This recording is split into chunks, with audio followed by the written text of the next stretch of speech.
नमस्कार विद्यार्थी मित्रो, मी प्राध्यापक अंकुश गोंडगे, समाजशास्त्र विभाग, महावीर महाविद्यालय कोल्हापूर या व्हिडिओमध्ये आपलं सर्वांचं स्वागत करतो. यापूर्वी आपण जे व्हिडिओ बघितले त्यामध्ये आपण जून 2020 पासून BA थर्ड इयरसाठी शिवाजी विद्यापीठाने जो नवीन अभ्यासक्रम लागू केला त्यामधले समाजशास्त्राच्या पेपर क्रमांक 7 मध्ये जो बदल झालेला आहे किंवा जो टायटल आहे पाश्चिमात्य समाजशास्त्रीय विचारवंत, वेस्टर्न सोशिओलॉजिकल थिंकर्स, याविषयी आपण माहिती घेतलेली आहे.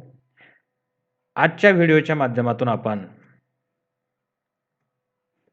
शिवाजी विद्यापीठाने जो जून 2020 पासून चॉईस बेस्ड क्रेडिट सिस्टम वर आधारित सिलेबस BA थर्ड इयरसाठी लागू केलेला आहे, त्यातला सोशिओलॉजी पेपर क्रमांक 9 पॉलिटिकल सोशिओलॉजी किंवा राजकीय समाजशास्त्र या पेपरचा अभ्यासक्रम जाणून घेणार आहोत.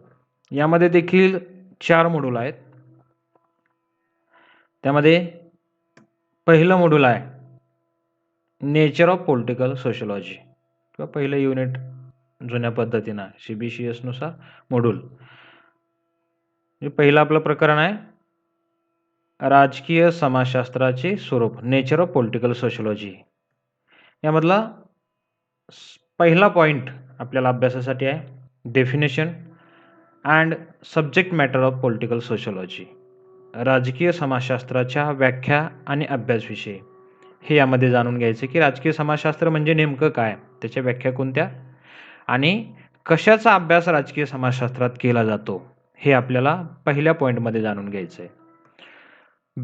दुसरा पॉईंट आहे इमर्जन्स ऑफ पॉलिटिकल सोशिओलॉजी, राजकीय समाजशास्त्राचा उदय, त्याच्या उदयाची पार्श्वभूमी नेमकी काय, कुठल्या परिस्थितीमध्ये राजकीय समाजशास्त्राचा उदय झाला हे आपल्याला जाणून घ्यायचं आहे.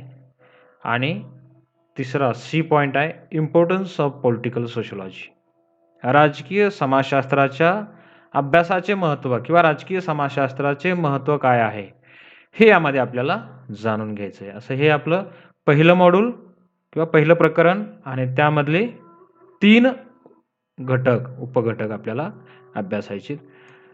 दुसरं मॉड्यूल आहे basic concepts in political sociology, राजकीय समाजशास्त्रातील मूलभूत संकल्पना कोणत्या आहेत हे जाणून घ्यायचं आहे आपल्याला. त्यामधले पॉवर, मीनिंग अँड नेचर, सत्ता, त्याचा अर्थ आणि स्वरूप आपल्याला जाणून घ्यायचं आहे. पॉईंट आहे स्टेट, मीनिंग अँड नेचर, राज्य, त्याचा अर्थ आणि स्वरूप जाणून घ्यायचं. आणि तिसरा पॉईंट आहे civil society, meaning and nature, नागरी समाज, अर्थ आणि स्वरूप हे आपल्याला जाणून घ्यायचं आहे. असं दुसऱ्या मॉड्यूलमधलं किंवा दुसऱ्या प्रकरणामध्ये एकूण 3 उपघटक आपल्याला अभ्यासायचे. याच पद्धतीनं तिसरं युनिट आहे study of perspective to political sociology, राजकीय समाजशास्त्राच्या दृष्टिकोनांचा अभ्यास. जे पर्स्पेक्टिव्ह आहेत, अभ्यासाचे दृष्टिकोन आहेत राजकीय समाजशास्त्राचे, त्यांचा अभ्यास यामध्ये आपल्याला करायचा आहे. यामध्ये पहिला दृष्टिकोन जो आहे आपल्याला अभ्यासायला किंवा पहिला पॉईंट आहे perspectives on power, Weberian, Marxist and Ambedkarian, सत्ताविषयक दृष्टिकोन, वेबरवादी, मार्क्सवादी आणि आंबेडकरवादी, हे 3 दृष्टिकोन सत्ताविषयक आहेत. हे आपल्याला पहिल्या उपघटकामध्ये अभ्यासायचं आहे. दुसरा उपघटक आहे perspectives on state, liberal, pluralist, power elite आणि पोस्ट मॉडर्निस्ट, राज्यविषयक दृष्टिकोन, उदारमतवादी, बहुलवादी, सत्ता अभिजन आणि उत्तर आधुनिकतावादी, असे हे 4 दृष्टिकोन राज्यविषयक आपल्याला या दुसऱ्या पॉईंटमध्ये अभ्यासायचे.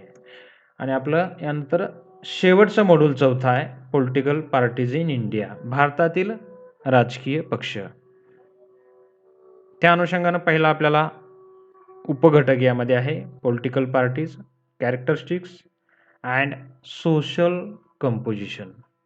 राजकीय पक्ष, त्यांची वैशिष्ट्ये आणि सामाजिक रचना काय आहे त्यांची, हे यामध्ये आपल्याला जाणून घ्यायचं. बी पॉइंट आहे pressure groups and interest groups, characteristics and political significance.